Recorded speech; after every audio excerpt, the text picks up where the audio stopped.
Marie-Julie Gianni. Marie-Julie Gianni est née le 12 février 1850 et est morte le 4 mars 1941, en Bretagne, en France. Marie-Julie naquit à Blain, puis la famille Gianni s'installa à la Fraudet, alors qu'elle n'avait encore que 3 ou 4 ans. Maison de la Fraudet. Enfant, elle était très pieuse et aimait la prière et la croix. C'était une paysanne illettrée que l'on surnommait avec simplicité la Fraudet. À l'âge de 23 ans, alors qu'elle allait mourir, la Vierge lui apparut à 2 reprises pour lui annoncer sa guérison. Elle lui demanda si elle acceptait de porter les plaies de son divin Fils. Devant de nombreux témoins, Marie-Julie porta les stigmates complets à partir du 21 mars 1873 et jusqu'à sa mort. Tous les vendredis, elle vivra la passion de notre Seigneur. Elle se trouvait accablée de maux extrêmes qu'elle acceptait en rémission des péchés du monde. Elle eut des communions miraculeuses. Elle a accompli un jeûne absolu de 94 jours, puis de 5 ans. Elle pouvait discerner un objet béni d'un autre non béni. Elle parlait pendant des heures, et ses proches se firent ses écrivains bénévoles. Le père Vannutelli l'accompagnait dans sa vie spirituelle, mais l'Église n'intervenait pas officiellement, car ses révélations étaient très anti-républicaines. Marie-Julie parlait du futur monarque de France qu'elle appelait Henri. Elle disait qu'il serait sacré à Reims et à Aix-la-Chapelle. Marie-Julie n'est jamais rentrée en religion, mais s'engagea dans le tiers-ordre de Saint-François d'Assise. Marie-Julie a eu des colloques avec plus de 200 saints et saintes. En sortant d'une extase, elle prédit l'heure de la mort de Louis Lateau, qui allait mourir le lendemain. Elle prédit aussi la mort du comte de Chambord, le 15 septembre. Elle prédit les circonstances de la mort de Mélanie Calvat, la bergère de la Salette, décédée le 15 décembre 1904. Dès 1877, elle prédit l'heure de l'éruption du Mont Pelé en Martinique, ainsi que les 2 premières guerres mondiales et la guerre d'Algérie. Elle prophétisa aussi l'avortement et ses conséquences. Beaucoup vinrent la voir pour avoir des grâces ou des conseils. Marie-Julie Gianni, juillet 1931, c'est ainsi qu'un jour, un capucin vint la voir. À son arrivée, il trouva un récit vieux de 15 jours, dicté par Marie-Julie, qui racontait un exorcisme. Or, ce capucin reconnut l'exorcisme qu'il avait lui-même fait 2 jours plus tôt. Marie-Julie précisait que l'ex-possédé devait, afin d'achever sa guérison, écrire avec son sang une rétraction des 2 donations qu'elle avait d'elle-même faites au diable.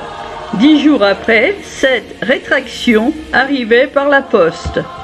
À ce moment-là, Marie-Julie prédit au capucin qu'il jouirait d'un pouvoir surnaturel et qu'il n'aurait qu'à faire embrasser son crucifix pour convertir même le plus endurci des pécheurs. Effectivement, les conversions qu'il fit furent nombreuses, et ce capucin croyait à Marie-Julie comme à l'Évangile, selon ses mots. Pour éviter les illusions et les artifices du démon qui se présentaient parfois à Marie-Julie sous les formes les plus hypocrites et les plus variées, même avec des stigmates, elle demandait de temps en temps, pendant l'extase de l'eau bénite avec laquelle elle se signait, et avant de parler, elle invoquait les lumières de l'Esprit Saint. S'il venait à elle un saint qu'elle ne connaissait pas encore, elle l'obligeait à un acte d'amour envers le Sacré-Cœur de Jésus, Si c'était le démon, il prenait aussitôt la fuite. Le démon était facilement reconnu par elle. S'il apparaissait avec une croix, elle était tordue. S'il avait une auréole, il manquait des rayons. Le démon a tracassé Marie-Julie de bien des manières. Il l'a battue en lui laissant des traces de ses coups.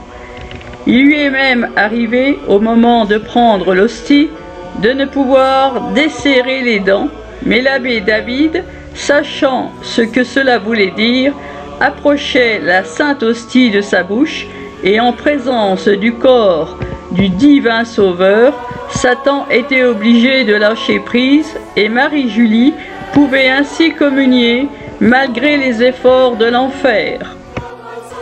En 1880, Marie-Julie fut privée de l'ouïe, de la parole, la vue et l'usage de ses membres. Dans cet état, elle comprenait quand le prêtre lui parlait en latin. Dans l'extase, elle voyait et pouvait parler. Adolphe Charbonnier témoigne. Le 30 décembre 1880, j'ai vu Marie-Julie. Elle est étendue dans son lit, sans mouvement. Si sa figure n'est colorée, on dirait une statue. Pas un frémissement sur ses lèvres serrées, ni dans ses paupières, qui, à demi ouvertes, laissent voir des yeux fixes, mornes et sombres. C'est effrayant. Et nuit et jour, elle demeure ainsi dans cette immobilité sinistre. Cependant, elle semble s'inquiéter parfois des choses qui l'entourent. L'autre jour, par un signe, elle est parvenue à faire comprendre qu'il fallait donner à manger à sa petite tourterelle. Et combien de temps durera cela? Dès que l'extase commence, son visage s'anime et devient à demi souriant. Au ravissement, ses yeux s'ouvrent, mais son regard n'est plus celui d'autrefois. Marie-Julie prononçait ces paroles. Très sainte Trinité adorable, éclairez-moi de vos lumières, dirigez-moi par vos lumières, conduisez-moi par vos lumières, éclairez ma route, ô Sainte Trinité, afin que je marche continuellement dans la voie de la vérité. Avant chaque extase, selon la demande du ciel, pour l'éloigner de l'intrusion de l'esprit des ténèbres. Les révélations de Marie-Julie Jahney étaient assez impressionnantes. Le 30 août 1880, Marie-Julie vit au cours d'une extase. Je vois qu'au moment où le Seigneur, monté au ciel, prit possession de son royaume éternel, à ce moment, l'enfer devint le royaume de l'ennemi. Le Seigneur s'empara de son royaume terrestre et dit « Je suis établi roi éternel ». Satan furieux cherche quelques détours pour étendre malicieusement sa puissance. Le Seigneur lui dit « Tu me seras soumis, tu ne feras que ce que te permettra la loi éternelle. Je te laisse le pouvoir de tenter tous les hommes, de les faire souffrir jusqu'à une certaine mesure. Mais je serai présent au commencement, tu ne feras pas beaucoup de prodiges, ils te serviront à faire le mal. Je te laisse permission de tenter mon peuple, mais je ne te permettrai jamais de prendre la forme divine, ni celle de figure véritable. Satan dit, je transformerai tout en outil de travail contre vous. Je mettrai la révolte, la guerre, la division partout. Je renverserai le temple de vos prières. J'y établirai des idoles qu'on adorera. J'y briserai tout. Jésus dit, j'écraserai sous la foudre du ciel tous ceux qui te seront donnés pour l'enfer. Je rétablirai mon peuple, je le préserverai des fléaux, je relèverai les ruines, je te précipiterai dans l'abîme, mais seulement après que tu auras usé des pouvoirs que je te laisse pour le moment. Notre-Dame lui révèle les pèlerins qui viendront vers votre montagne, répandront une sueur abondante, tant elle sera difficile à gravir. Je veux dire qu'ils comprendront combien le Saint des Saints est admirable dans ses desseins, combien il mérite d'être béni et exalté dans ses prodiges. Cette sueur qu'ils répandront, ce sont les larmes qu'ils verseront pour n'avoir pas voulu plutôt goûter la grâce si précieuse que goûter le petit nombre des enfants appelés nouveaux par la grâce. Mais il leur sera difficile de gravir la montagne où seront élevés tous les bénis de mon Fils. À force de regrets, à force de peine et de repentir, dans l'avenir des années, ils y parviendront. Mais les premiers seront élevés bien haut et ravis, mystérieusement dans l'œuvre de mon Fils. De son vivant, Marie-Julie reçut l'appui de Monseigneur Fournier et de Monseigneur Lefebvre de la Motte, évêque de Nantes, qui la visitaient. Monseigneur Fournier se rendit à Rome pour défendre sa cause. Il demanda au docteur Humbert Courbayeur, spécialiste en stigmatisation, d'étudier le cas de Marie-Julie. Celui-ci décréta: il n'y a pas de fraude à la frauder. Marie-Julie est morte paisiblement à 91 ans, dans sa maison au terme d'une vie exemplaire, le 4 mars 1941. Marie-Julie est enterrée avec sa sœur Angèle. C'était de cette sœur dont notre Seigneur parlait à Marie-Julie en extase, la dernière année de sa vie. Souviens-toi que je garde intact dans la terre le corps d'une sœur.